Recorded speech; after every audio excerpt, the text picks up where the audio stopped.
प्रिय विद्यार्थियों, आज हम करेंगे बोल्शेविक क्रांति यानी कि रूस की क्रांति जो कि 1970 में हुई थी, उसका दूसरा भाग। पहला भाग हम कर चुके हैं जिसमें हम चर्चा कर रहे थे 1917 की रूस की क्रांति के कारणों की, और कारणों में जो अंतिम कारण हम कर रहे थे प्रथम विश्व युद्ध। प्रथम विश्व युद्ध में 1914 अगस्त के महीने में रूस ने उस युद्ध में यूँ कहे कि अपना प्रवेश किया था। लेकिन कुछ समय तक तो रूस की सेनाएं ठीक चलती रहीं, सफलता मिली, परंतु बाद में कुछ समय बाद में जर्मनी की जब सेनाओं से भिड़ंत हुई तो लगातार पराजय हुई। सेना की स्थिति बहुत खराब हो गई थी। सेना के पास में हथियारों की बात तो दूर, अस्त्र शस्त्रों की, वर्दी और जूतों तक की नौबत थी, कमी थी, खाद्य पदार्थों की कमी थी, दवाइयों की कमी थी।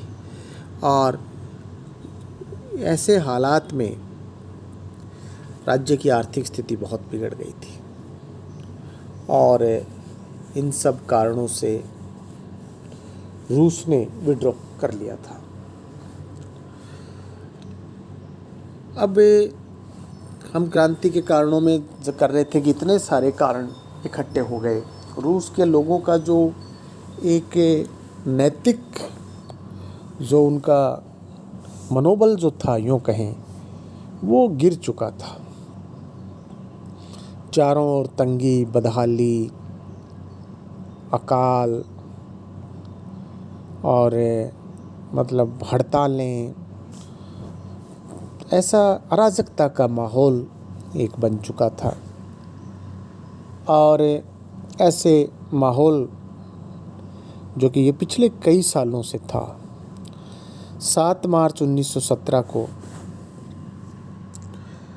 पेट्रोगार्ड में मजदूरों ने हड़ताल कर दी और सड़क पर नारे लगाते हुए उन्होंने लूटपाट प्रारंभ कर दी।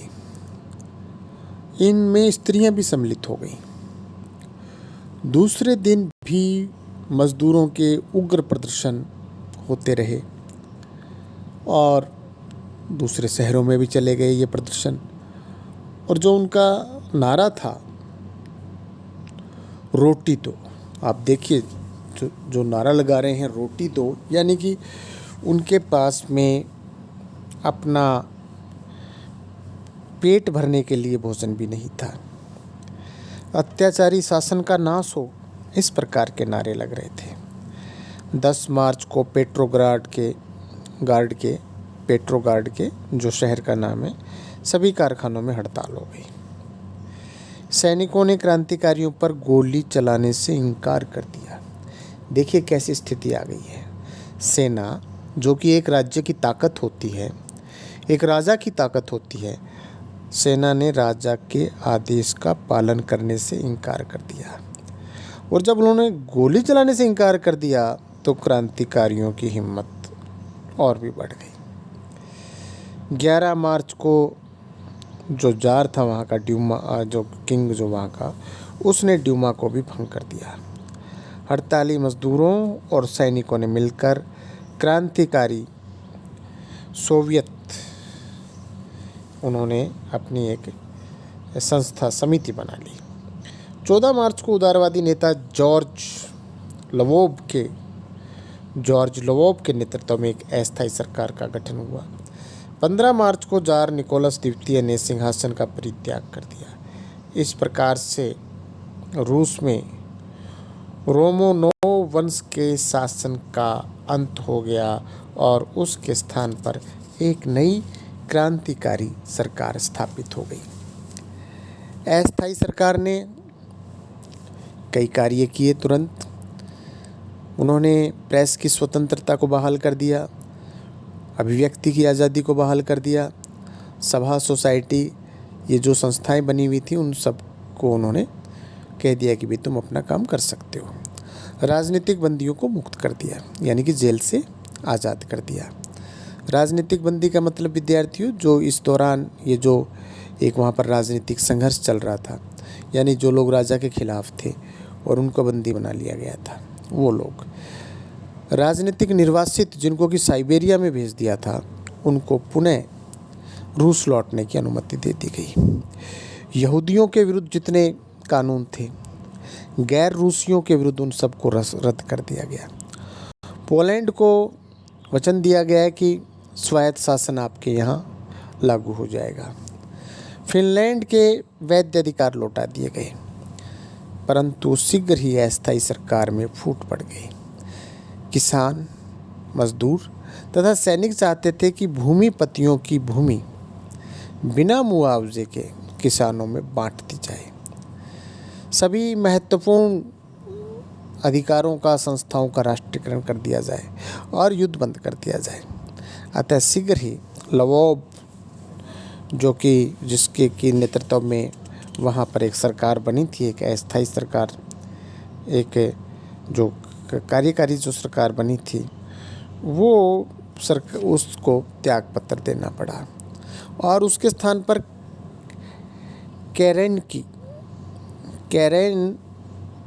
केरेंस्की वो जो है नया वहाँ का प्रभारी बना, पर यूँ कहें कि प्रधानमंत्री बना, और नया मंत्रिमंडल का गठन हुआ। नई सरकार भी किसानों, मजदूरों, सैनिकों को संतुष्ट नहीं कर सकी। इसी बीच लेनिन हमारे सामने आते हैं। उन्होंने बोल्शेविक दल के झंडे के नीचे किसानों, मजदूरों और सैनिकों को संगठित किया और शीघ्र ही केरेंस्की की जो सरकार थी, यानी कि जो सरकार बनी थी, उसका तख्ता पलट दिया और देश में सर्वहारा वर्ग की सरकार स्थापित हुई। हम बात करते हैं लेनिन के योगदान की। लेनिन जो कि एक रूस के बड़े नेता थे। लेनिन के विचारों को दुनिया भर में विद्यार्थियों पढ़ा जाता है। बोल्शेविक क्रांति को सफल बनाने में लेनिन ने सर्वाधिक योगदान दिया। लेनिन का जन्म 1870 में सिम्बयर्क नामक एक स्थान था, वहाँ के एक साधारण सा एक राजकीय कर्मचारी, जो गवर्नमेंट और स्टेट सर्वेंट, उनके घर में हुआ।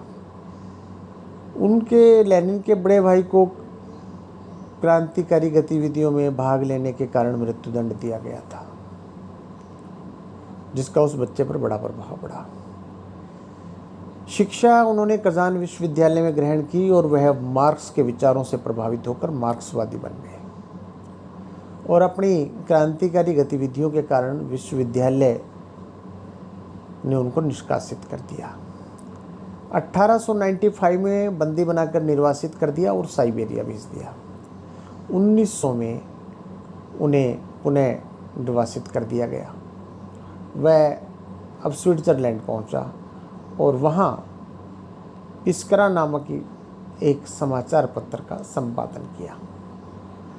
मार्च 1917 की क्रांति का समाचार सुनकर लेनिन स्विट्ज़रलैंड से रवाना होकर जर्मनी की सहायता से रूस पहुंच गया।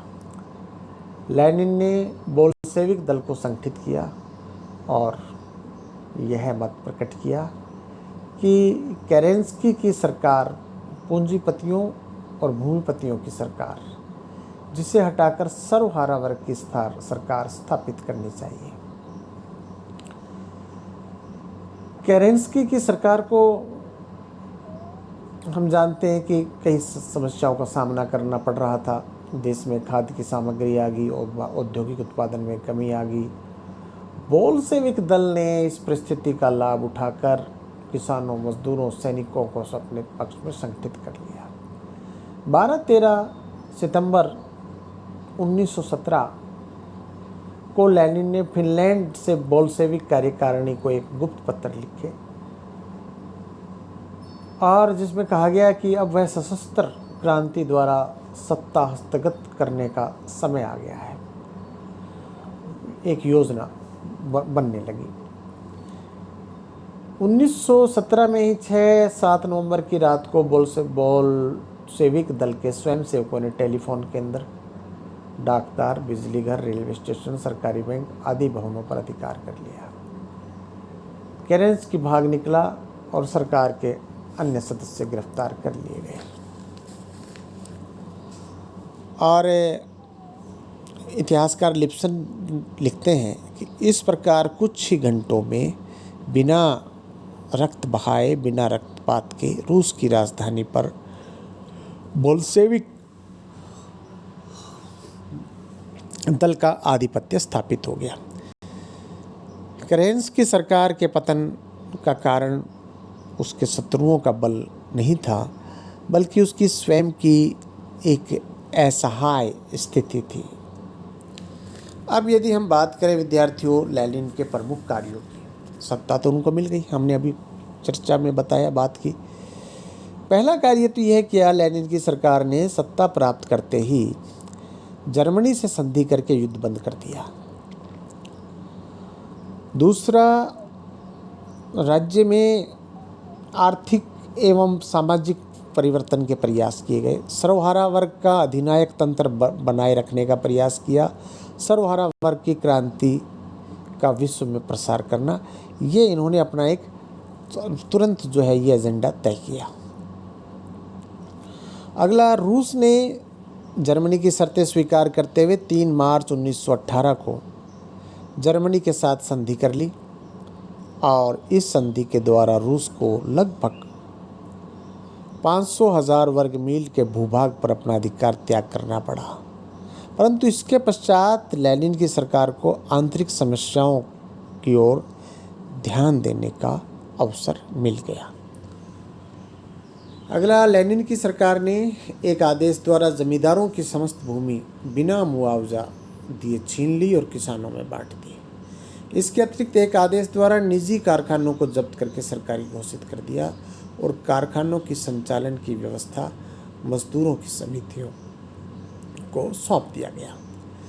सरकार ने बैंकिंग और विदेशी व्यापार पर भी पूर्ण नियंत्रण स्थापित कर लिया और विदेशी व्यापार पर एकाधिकार की घोषणा कर दी। अगला कार्य जो उन्होंने किया, 18 वर्ष के जो भी वहाँ पर रूस के अंदर लोग थे या उससे अधिक आयु के स्त्री पुरुष दोनों को उत्पादन श्रम के द्वारा जो जीवन निर्वाह करते थे उनको मताधिकार दे दिया गया। अगला, नवीन सोवियत संविधान घोषित किया गया जिसके अनुसार सर्वोच्च सत्ता सोवियतों की अखिल रूसी कांग्रेस के हाथों में चली गई। और अंत में हम बात करें, लेनिन की सरकार को क्रांति विरोधियों, कुलीनों, पादरियों, जार के समय के अफसरों और इन सब के विरुद्ध 3 वर्ष तक भीषण संघर्ष करना पड़ा। सरकार का संकट इस कारण और भी बढ़ गया कि मित्र राष्ट्र भी उन लोगों को, वो जो ग्रुप था उसको सहायता दे रहे थे। ये और भी प्रॉब्लम का बात था। और इस प्रकार जो बोल्शेविक्स हैं उनको एक साथ ही भयंकर गृह कलह और विदेशी आक्रमणों का सामना करना पड़ा। अंत में बोल्शेविक दल की विजय हुई। क्रांति विरोधियों को सफलतापूर्वक कुचल दिया गया, दमन कर दिया गया। इस प्रकार इस क्रांति ने लाखों लोगों की बलि ली। विद्यार्थियों, जो क्रांति प्रारंभ में रक्तहीन थी वो अंत में संसार के इतिहास की अत्यंत खूनी क्रांति में जो है वो तब्दील हो गई लेनिन के समय। लेनिन के बाद हम बात करते हैं स्टालिन की। स्टालिन ने लेनिन के अधूरे कार्यों को पूरा किया। लेनिन जो कार्य नहीं कर सका, लेनिन की मृत्यु के पश्चात सत्ता पर नियंत्रण रखने के लिए लियोन और स्टालिन के बीच संघर्ष हुआ। इस संघर्ष में स्टालिन को सफलता मिली और उसने 1929 में अपने विरोधियों को पूर्णतः पराजित कर वो रूस में एक डिक्टेटर शासक हो गया, तानाशाह हो गया।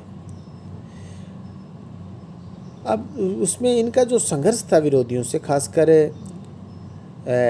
लियोन ट्राट्स्की से, वो था सिद्धांतों का संघर्ष। ट्राट्स्की साम्यवाद को अंतर्राष्ट्रीय बनाने के पक्ष में था, जबकि स्टालिन ऐसा नहीं चाहता था। उसका कहना था कि दूसरे देशों में साम्यवाद का प्रसार करने की अपेक्षा पहले रूस में इसे दृढ़तापूर्वक स्थापित किया जाए। इसके अतिरिक्त रूस को अपना आर्थिक विकास करना चाहिए, और ये जो है दोनों के बीच प्रमुख एक टकराव का कारण बना। स्टालिन चाहता था कि रूस कृषि और उद्योग के क्षेत्र में इतना अधिक विकास कर ले कि वह पूंजीपति देशों पर निर्भर ना रहे। 1936 में स्टालिन ने एक नया संविधान बनाया, जिसके द्वारा लोगों को राजनीतिक और आजीविका पाने का अधिकार दिया गया। उसने रूस के आर्थिक विकास के लिए 2 पंचवर्षीय योजनाएं लागू की, लेकिन सामंतों का प्रभाव, ये जो पंचवर्षीय योजनाएं लागू की, पंचवर्षीय यानी 5 इयर्स प्लानिंग, इसमें सामंतों का प्रभाव समाप्त हो गया और रूस का उत्पादन बढ़ा। इस प्रकार हम कह सकते हैं कि स्टालिन ने लेनिन के अधूरे कार्यों को पूरा कर क्रांति के उद्देश्य को पूर्ण करके दिखाया। 1953 तक वह रूस का अधिनायक बना रहा। उसके समय में रूस में साम्यवाद है वो दृढ़तापूर्वक स्थापित हो गया। अब विद्यार्थियों, हम बात करते हैं क्रांति जो ये है, बोल्शेविक जो क्रांति जो कि रूस में हुई, आप जानते हैं 1917 में हुई। इस क्रांति के हमने कारण पढ़े, लेनिन का योगदान और उसके बाद स्टालिन का योगदान। अब हम इसके करेंगे विद्यार्थियों परिणाम, माफ करना, कारण हम कर चुके हैं। परिणाम, पहला जो परिणाम है राजनीतिक परिणाम, इसमें एक तो साम्यवादी शासन की स्थापना हो गई, जैसा अभी हमने बात की, और रूस की क्रांति से वर्ग जो समाज का उदय हुआ, जिसमें व्यक्ति की योग्यता और श्रम का पूरा मूल्यांकन किया जाता था। इसलिए विद्वानों का यह मानना है कि मार्च 1917 की क्रांति केवल राजनीतिक क्षेत्र तक सीमित रही, और नवंबर 1917 की क्रांति से राजनीतिक क्षेत्र के अतिरिक्त आर्थिक और सामाजिक क्षेत्र में भी महत्वपूर्ण परिवर्तन हुए। इस क्रांति से रूस में सामाजिक समानता भी आई। अब मजदूर, किसान व पूंजीपति में अंतर नहीं रहा। कानून के समक्ष सभी समान थे। अब कोई विशेषाधिकार प्राप्त वर्ग नहीं था। तो ये साम्यवादी की वहाँ पर स्थापना हुई। दूसरा है पराधीन राष्ट्रों में नवचेतना हुआ। रूस की क्रांति से एशिया और अफ्रीका के जो बहुत से जो देश थे जो प्रतंत्र थे, उनमें नवचेतना का संचार हुआ।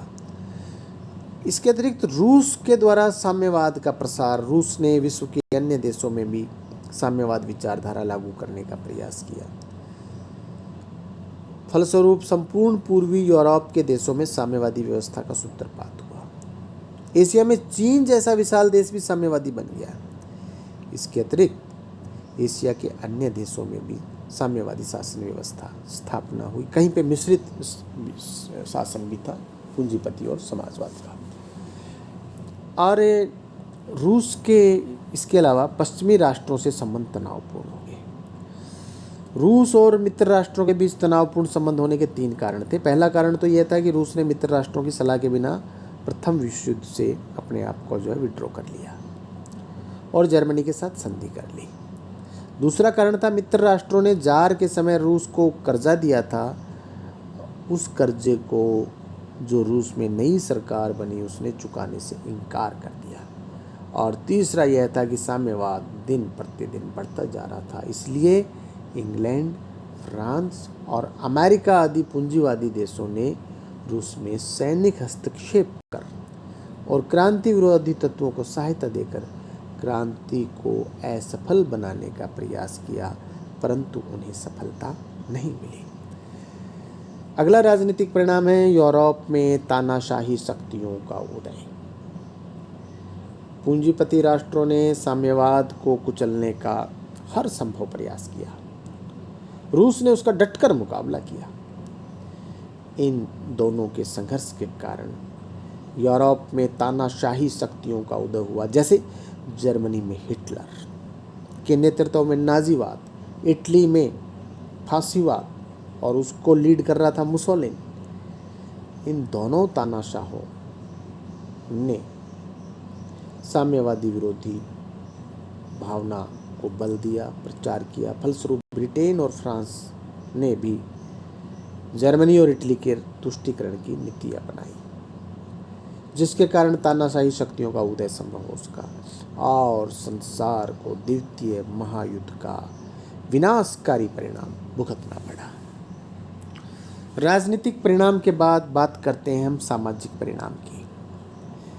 इस क्रांति के फलस्वरूप रूस के सामाजिक क्षेत्र में आश्चर्यजनक परिवर्तन हुए। रूस की पुरानी सामाजिक व्यवस्था समाप्त हो गई, नष्ट हो गई। भूमि और उद्योग सरकार ने अपने हाथ में ले लिए। कारखानों, बैंकों और बीमा कंपनियों का राष्ट्रीयकरण कर दिया गया।